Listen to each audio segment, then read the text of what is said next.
Welcome to Tripura Info News Update. আজকের এই অনুষ্ঠান এই বিমল সিংহ স্মৃতি যে অতিথিশালা রয়েছে সেখানে বিষ্ণুপ্রিয়া মণিপুরী সম্প্রদায়ের নামে যে অতিথিশালাটি এই অতিথিশালা দীর্ঘদিন ধরেই কাজ করছে। গেস্ট হাউসটি কাজ করছে। বাইরে থেকে বিভিন্ন ডিস্ট্রিক্ট থেকে যারা আসেন তারা রোগের যখন চিকিৎসা করাতে আসেন মেইনলি তারাই এখানে থাকেন। অনেক দিন ধরে এই গেস্ট হাউসটি রয়েছে এবং ওবিসি সম্প্রদায় আমি জানি যে শুধু বিষ্ণুপ্রিয়া সম্প্রদায়ের লোক না, ওবিসি সম্প্রদায়ের লোকরাও এখানে সুযোগ পেয়ে থাকেন। আজকে দপ্তরের উদ্যোগে এখানে বোর্ডিং সিস্টেম যেটা বুকিং সিস্টেম আছে সেটাকে অনলাইনে করার জন্য যে প্রক্রিয়া তারা এক্সপেরিমেন্ট করেছেন, এক্সপেরিমেন্টের পর আজ এটার চূড়ান্তভাবে এটাকে প্রয়োগ করবেন এবং জনগণের সেবায় এই ওয়েবসাইট বা বুকিং সিস্টেম সেটা উৎসর্গীকৃত করা হবে। ডাইরেক্টর মহোদয় বলেছেন যে এতে বাইরের যারা রয়েছেন তাদের বুকিংয়েরও সুবিধা হয় এবং দেখা গেছে শুল্কের পরিমাণও আদায়কৃত যে অর্থের পরিমাণ সেটাও বৃদ্ধি পেয়েছে।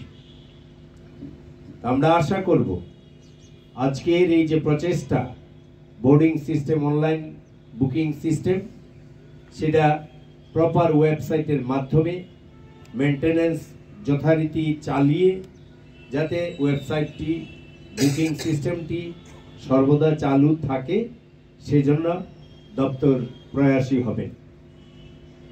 এখানে আজ আর বিশেষ কিছু বলার নেই। এই অতিথিশালায় যদি কেউ আসতে চায় সেটা খালি আছে নাকি সেখানে অলরেডি বুক হয়ে গেছে সেটা জানা অনেক মুশকিল হয়ে যেত। কখনো আসার পরে হয়তো অনেকে ফিরে যেতে হতো, অনেকে পেত। আজকে সেটা দূর হয়ে গেছে। আপনার বাড়িতে বসে থেকে আপনার বুকিং এর জন্য আসতে হবে না, বাড়িতে বসে আপনি অনলাইনে কিউআর কোডের মাধ্যমে আপনার বুকিং করতে পারবেন। শুধুমাত্র ত্রিপুরা রাজ্যের মধ্যে সীমাবদ্ধ নয়, আমাদের ভারতবর্ষের মধ্যে সীমাবদ্ধ নয়, আমরা পুরো বিশ্বের মধ্যে আমরা যে কোনো দেশ থেকে বিভিন্ন জায়গা থেকে বিভিন্ন রাষ্ট্র থেকে আমরা বুকিং করতে পারি। শুধুমাত্র সেই কিউআর কোডের মাধ্যমে সেটা স্ক্যান করার পরে সেই ডিটেলস আসবে, আপনারা ইজিলি আপনারা বুকিং করতে পারবেন। তো সেটা একটা বড় বিষয়। তো বিগত দিনে সেটা ছিল না। আজকে আমাদের কেন্দ্র সরকার মোদীজি নেতৃত্বে সরকার এবং ত্রিপুরা রাজ্যের আমাদের মুখ্যমন্ত্রী প্রফেসর ডক্টর মানিক সাহাজির নেতৃত্বে যে সরকার, সেই সরকার চেষ্টা করে যাচ্ছে, স্বচ্ছতার দিকে এগিয়ে যাচ্ছে, স্বচ্ছতা বজায় রেখে যাতে উপযুক্ত ব্যক্তিরাই সেই সুযোগগুলো পায়। অনেক সময় দেখা যায় হয়তো অনেকেই জানতে পারেন, অনেকে নাও জানতে পারেন, সেগুলো একটা রুমের ক্ষেত্রে সেটা সঠিকভাবে সঠিক ব্যক্তি পাচ্ছে কিনা। তো আজকে সেটা ইজিলি স্বচ্ছভাবে আমরা জানতে পারবো। তো স্বচ্ছ ব্যক্তি, উপযুক্ত ব্যক্তি যে আমরা জানতে পারবো কতটা রুম আছে এবং সেখানে খালি কতটা আছে, বুকিং কতটা হয়ে আছে। তো বিগত দিনে সেটা জানতে আমাদের অসুবিধা হতো। তো ইজিলি আমাদের যে সুবিধা হয়েছে সেই সুবিধার জন্য আমি আশাবাদী অনেকেই সেই সুযোগ পাবে। পাশাপাশি আমরা যদি লক্ষ্য করি যে গত 3 বছরে আমাদের আমাদের অতিথিশালাতে 10,000-এরও বেশি অতিথি আমাদের এখানে রাত্রি যাপন করেছেন। বিভিন্ন কাজে অনেকে এখানে থেকেছেন। তো এখন থেকে ইজিলি আমাদের যে কিউআর কোডের মাধ্যমে ইজিলি বুক করে বাড়ি বসে থেকে বিভিন্ন জায়গা থেকে সেই সুযোগটা করে নিতে পারবেন। সেটা একটা বড় দিক। পাশাপাশি আমি বলবো আমাদের শুধুমাত্র এখানে যে আমাদের বিষ্ণুপ্রিয়া মণিপুরী না, সমস্ত আমাদের যে ওবিসি 42 ট্রাইব আমাদের যে ওবিসি ক্যাটাগরি রয়েছে সেখানে সম্প্রদায় যারা রয়েছে সেই সুযোগটা নিতে পারবেন। পাশাপাশি যারা আমাদের যখনই আমাদের এই অতিথিশালা খালি থাকবে সেই ক্ষেত্রেও অন্য সম্প্রদায় তারাও সেই সুযোগটা নিতে পারবে। পাশাপাশি আমাদের ওবিসিদের জন্য আমরা চেষ্টা চালিয়ে যাচ্ছি। আমাদের মাননীয় মুখ্যমন্ত্রী প্রফেসর ডক্টর মানিক সাহার নেতৃত্বে সরকার আমরা চেষ্টা চালিয়ে যাচ্ছি কিভাবে আরো ওবিসিদের উন্নয়ন করা যায়, কিভাবে আরো তাদেরকে সুযোগ করে দেওয়া যায়। তার জন্য আমাদের ওবিসি ডিপার্টমেন্ট চেষ্টা চালিয়ে যাচ্ছে কিভাবে ক্ষুদ্র ব্যবসায়ীদের কিভাবে লোনের মাধ্যমে আত্মনির্ভর করা যায়, কিভাবে আরো কিভাবে ছাত্রদেরকে স্টাইপেন্ডের মাধ্যমে তাদেরকে পড়াশোনার ক্ষেত্রে আরো যাতে তারা আগ্রহী হয়ে ওঠে সেই দিকে নজর রেখে আমাদের সরকার কাজ করছে। পাশাপাশি যে অনেক সময় আমরা লক্ষ্য করি যে অনেক সময় বলেন যে ওবিসিদের জন্য রিজার্ভেশনের ব্যাপারে অনেকেই বলেন, তো আমরা সেটা বিভিন্নভাবে আমরা চেষ্টা চালিয়ে যাচ্ছি।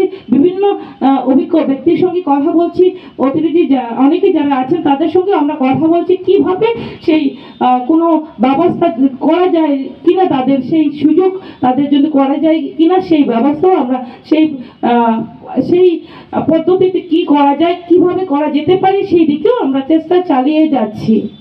পাশাপাশি আরও আমাদের সেন্ট্রাল গভর্নমেন্টের কাছে আমরা প্রপোজাল পাঠিয়েছি যে বয়েজ হোস্টেল, গার্লস হোস্টেল যাতে দ্রুত আমাদের ওবিসি ছাত্রছাত্রীদের জন্য দ্রুত ব্যবস্থা করা যায়, সেই আমরা অলরেডি প্রপোজাল দিয়েছি এবং সেটা যাতে অতি দ্রুত আমাদের ত্রিপুরা রাজ্যে আরও যাতে করা যায় সেই দিকে সেই লক্ষ্যমাত্রাকে সামনে রেখে আমাদের দপ্তর কাজ করে যাচ্ছে। তার পাশাপাশি আমি বলতে চাইব সমগ্র ত্রিপুরাবাসীকে আপনারা আমাদেরকে সহযোগিতা করুন। আপনারা আমরা মিলে যখনই কাজ করব তাহলে আমরা আরো এগিয়ে যেতে পারবো। কোনো একটা ডিপার্টমেন্ট ছোট্ট ডিপার্টমেন্ট হয় না, মন থেকে যদি আমরা কাজ করি সেই ছোট্ট ডিপার্টমেন্ট থেকেও ভালো কিছু করা যায়। যে প্রতিটি যেমন এসটি ওবিসি আমাদের বিভিন্ন যে এসসি রয়েছে এবং আমাদের জেনারেল রয়েছে, তো আমরা আমাদের ভাবতে হবে আমরা মানুষ, আমাদের উন্নয়ন চাই, আমাদের প্রত্যেকেরই সমান অধিকার, সবকা সাথ সবকা বিকাশ হওয়া দরকার। সেই দিশাকে সামনে রেখে সেই লক্ষ্যমাত্রাকে সামনে রেখে আমাদের লক্ষ্য কি, আমাদের সরকারের আমাদের লক্ষ্য হচ্ছে অন্তিম ব্যক্তিকে সামনের সারিতে নিয়ে আসা। যে ব্যক্তি পিছিয়ে পড়া, যে ব্যক্তি সবচেয়ে গরিব, যে পিছিয়ে পড়ে আছে তাকে কিভাবে আমাদের সামনের সারিতে আমরা নিয়ে আসতে পারি সেই লক্ষ্যমাত্রাকে নিয়ে কেন্দ্র সরকার এবং আমাদের রাজ্য সরকার কাজ করে যাচ্ছে। তো আমরা সেই দিশাতেই কাজ করে যাচ্ছি। পাশাপাশি বলবো যেমন আমাদের ত্রিপুরা রাজ্যে বিগত দিনে আমরা লক্ষ্য করেছি যে এসএইচজি গ্রুপ ত্রিপুরা রাজ্যে অল্প সংখ্যক ছিল। আজকে যদি আমরা লক্ষ্য করি আমাদের প্রায় 4 লক্ষের অধিক আমাদের দিদিরা যুক্ত হয়ে আছে এবং অর্থনৈতিকভাবে গ্রো করেছে, উন্নতি হচ্ছে এবং সাফল্যের সঙ্গে গত 2 বছর আমরা এই কাজটা করে চলছি। তার পাশাপাশি আমরা এবার এই রেভিনিউ কালেকশনটা আরেকটু বাড়িয়ে নেওয়ার জন্য আমরা 10টা ক্যাম্পের ব্যবস্থা করেছিলাম। তার মধ্যে 3টা ক্যাম্প আমরা সাকসেসফুলি আমরা শেষ করেছি। আমাদের যে লাস্ট যে ক্যাম্পটা গেল সেটা মিউনিসিপ্যালিটি এরিয়ায় ছিল এবং ওইখানে আমরা একদিনে 23,30,000 টাকা আমরা এই রিকভারি ক্যাম্পে আমরা আদায় করেছি। আমরা যারা মানে ঋণগ্রস্ত ছিল ওরা ঋণ পরিশোধ করেছে। আজকে আমাদের খোয়াই ব্লক, তুলসীগর ব্লক মিলিয়ে একটা ঋণ পরিশোধের একটা রিকভারি ক্যাম্প গেছে, আমি ওইখানে উপস্থিত হয়েছিলাম। এখন পর্যন্ত যে খবর পাওয়া গেছে প্রায় 7 পক্ষের কাছাকাছি ঋণ পরিশোধ হয়েছে। আমি দেখে এসেছি অনেকেই এসেছে, 4-5 জন এসছে যারা ওয়ান টাইম সেটেলমেন্ট চাইছে, অর্থাৎ তারা টোটাল ঋণ দিয়ে তাদের কাজটা শেষ করতে চাইছে। এই মোটামুটি ওবিসি দপ্তরের এবং ওবিসি কর্পোরেশনের একটা রূপরেখা। আমরা খুব ক্ষুদ্র পরিসরে, আমাদের স্টাফ সংখ্যা কম, আমাদের প্রতিনিয়ত আমাদের চেয়ারম্যান স্যাররা, আমাদের সেক্রেটারি এবং পরিশেষে আমি বলি আমাদের যে মাননীয় মন্ত্রী যে কোনো রকম সাহায্য প্রয়োজন উনি আমাদেরকে সাহায্য করে চলছেন। ছোট পরিসরেও আমরা এগিয়ে যাওয়ার চেষ্টা করছি। আমরা যারা এখানে উপস্থিত আছেন, সাংবাদিক বন্ধুরা আছেন অথবা যারা গুণীজনরা আছেন, সবার কাছে আমরা একটাই মানে প্রার্থনা রাখবো যে আপনারা সবাই এগিয়ে আসুন, ওবিসি বর্গের যাতে উন্নতি হয়। Subscribe to Tripura Info and press the bell icon so that you never miss any latest updates and news on Tripura.